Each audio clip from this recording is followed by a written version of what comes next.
மதிப்பிற்கும் மரியாதைக்கும் உரிய பெரியோர்களே, சரி, வில்லிசை கலா ரசிக பெருமக்களே, சகோதர சகோதரிகளே, மாணவ செல்வங்களே, பெரியோர்களே, தாய்மார்களே, விழா கமிட்டியார்களே, கமிட்டி தலைவர் அவர்களே, இந்த சிங்கார கலையரங்கின் முன்பாக அமைந்திருக்கின்ற ஆன்மீக அன்பர்களே, மெய்யன்பர்களே, அடியார்களே, பக்த கோடி பெருமக்களே, விவசாய பெருங்குடி மக்களே, வியாபார பெருங்குடி மக்களே, இங்கு வருகை தரக்கூடிய காவல்துறை அதிகாரி அவர்களே, சரி, உங்கள் அத்துணை பேர்களுக்கும் எமது விழாத்தி குளம் கேபி முத்துலட்சுமி வில்லிசை குழுவின் சார்பாக முதற்க நன்றி கலந்த வணக்கம். வணக்கம் வணக்கம் வணக்கம். பாடுகின்ற கதை காளியம்மா மாரியம்மா கதை. ஓ சரி. ஓங்கு சம்பா தீவுக்கப்பா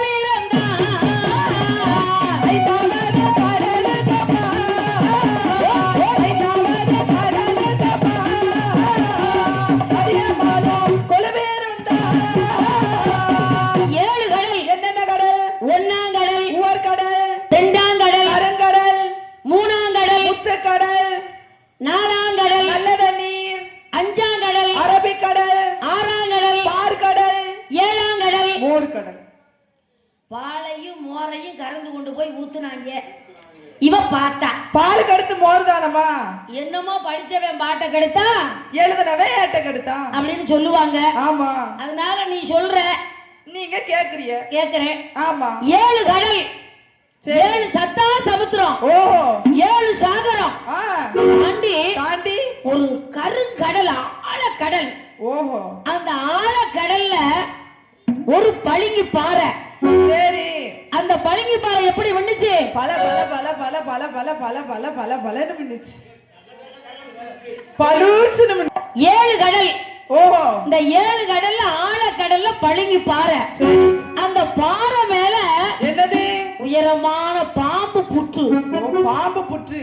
அந்த புத்துக்குள்ள யார் வாழ்ந்து வருகிறார்? யாருமா வாழ்ந்து வருகிறார்? நாகராஜ நாககண்ணி. கணவனும் மனைவியும் கருத்தோடு வாழ்ந்து வர்றாங்க. சரி, மன்னனும் தேவியும் மகிழ்ச்சோடு வாழ்ந்து வருகிறார். சரி, பாலால குறை இல்லை, பாக்கியத்தால் தாழ்வம் இல்லை, பகுசால குறை இல்லை, சொத்தால் தாழ்வம் இல்லை.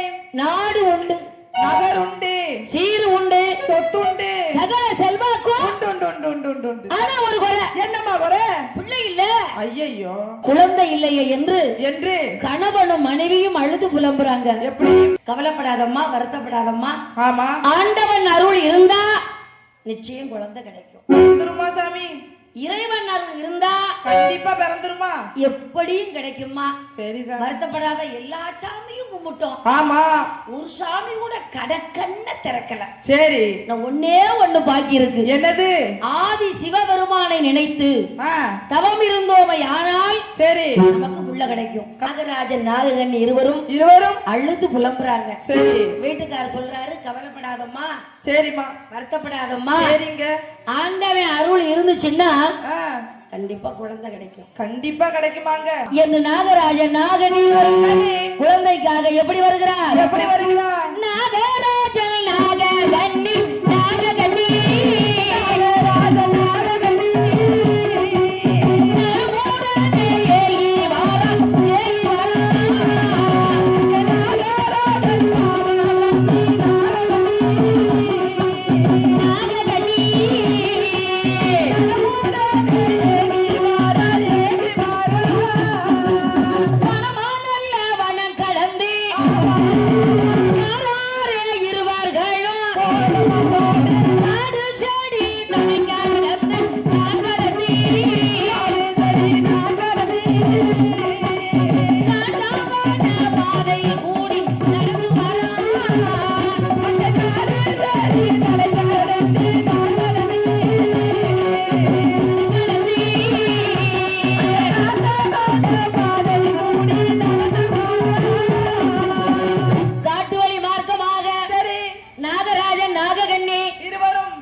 கணவனும் மனைவியும் பின்னி பிணைந்து தவம் இருக்கிறார்கள். நாட்கள் வாரங்கள் மாதங்கள் ஆண்டுகள் 12 வருஷம். அன்ன ஆகாரமின்றி எப்பொழுது பார்த்தாலும் சிவனுடைய நாமம். ஓம் நம சிவாய நமக.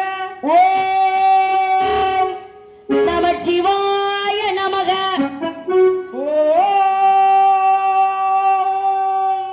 இப்படியாக குழந்தை இல்லையே என்று சரி அழுது உலம்பி நேர எங்கே வருகிறார்கள்? ஆதி சிவபெருமானை நினைத்து தவம் இருக்கிறார்கள். சரி இவர்கள் வேள்வியானது கைலாயத்தில் அக்னியா எரியுது. உடனே பார்த்தாள் பார்வதி. என்ன சொல்றா? பகவானே, என்ன பார்வதி? கைலாயத்தில் அடியில ஓடி அக்னியா எரியுது, என்ன காரணம்? அது வேற ஒண்ணும் இல்லம்மா. குழந்தை இல்லையேன்னு சிவபெருமானை நினைத்து தவம் இருக்கிறார்கள். ஆமா. அப்படி தவம் இருக்கும் போது வேள்வியானது கைலாயத்துல எரியுது. உடனே பார்த்தாள் பார்வதி. அடியில கூடி அக்னியா எரியுதே, என்ன காரணம்? ஆமா சாமி, என்ன காரணம்? வேற ஒண்ணும் இல்லம்மா. என்ன சாமி? நாகலோகத்துல நாகராஜ நாககன்னி 2 பேருக்கு ரொம்ப காலமா புள்ளை இல்ல. சரி, அதனால அடியில கூடி எரியுது. புள்ள வர கொடுத்துட்டு வாங்க. என்னம்மா, என்ன நினைச்சு தவம் இருக்காங்கம்மா. ஆமா. குழந்தை வர என்னால கொடுக்க முடியாதும்மா. எதுக்கு சாமி? அந்த பொம்பளை ஏகப்பட்ட பாவம் செஞ்சிருக்கா. என்ன பாவம் செஞ்சா? இந்த மாதிரி பூநாகமா இருந்து ஏகப்பட்ட பொம்பளைய கொண்டிருக்கா. சரி, பெரிய பாவம் இல்லையா? ஆமா ஆமா. அடுத்து என்ன தெரியுமா? என்னமா? அவ புருஷன் எப்படி ஆளு? நாகராஜன் எப்படி ஆளு? சிவபெருமானுக்கு வைக்கக்கூடிய கனி முக்கனி. என்ன கனி? மா, பலா, வாழை. சரி, அவங்களுக்கு புள்ள வர கொடுக்க முடியாது. காரணம் என்ன? சிவபெருமானுக்கு வைக்கக்கூடிய கனிய எச்சரிப்படுத்தி இருக்கு நாககன்னி நாகராஜன். சரி, அதுல விஷத்தை கக்கி இருக்கு. ஐயோ, பெரிய பாவம். ஆமா. அதனால புள்ள வரம் கொடுக்க மாட்டேன்னா உங்களால முடியாதா? முடியாதுமா, முடியாது. பார்வதி சொன்னா, நான் கொடுப்பேன் எங்க அண்ணன் கண்ணனை வைத்து. ஓஹோ. கண்ணனை எப்படி அழைக்கிறார் தெரியுமா? எப்படிமா? அண்ணாவோ அண்ணாவோ அவயமண்ணா அவயமண்ணா ஆதரிக்க வேண்டும் அண்ணா நாரணனே. அண்ணாவோ அண்ணாவோ அவயமண்ணா அவயமண்ணா ஆதரிக்க வேண்டும் அண்ணா நாரணனே. கண்ணா கார்மேகவண்ணா குண்டெடுத்த நினைகாத்த கோபாலா கண்ணான்னு கத்துறான். சரி, அதாவதுனே, ஓஹோ, உலகத்திலேயே கூப்பிட்ட குரலுக்கு ஓடோடி வரக்கூடிய தெய்வம் யாருன்னா யாரு? காளியம்மா வரமாட்டா. ஓஹோ, எதுக்குமா அப்படி? மாரியம்மா வரமாட்டா. ஓஹோ, என்ன காரணம்? முத்தையா வரமாட்டாரு. சரி, காளியம்மா எப்படி வருவா? எப்படி? 8 நாளைக்கு விரதம் இருந்தா காளியம்மா வருவா. ஓஹோ, 8 நாள் விரதம் எப்படி எப்படி இருக்கணும்? பச்சை தண்ணி பல்லுல விடக்கூடாது. ஓஹோ, எச்சி முழுங்க கூடாது. சரி, தெரக்கட்டி விரதம் இருக்கணும்.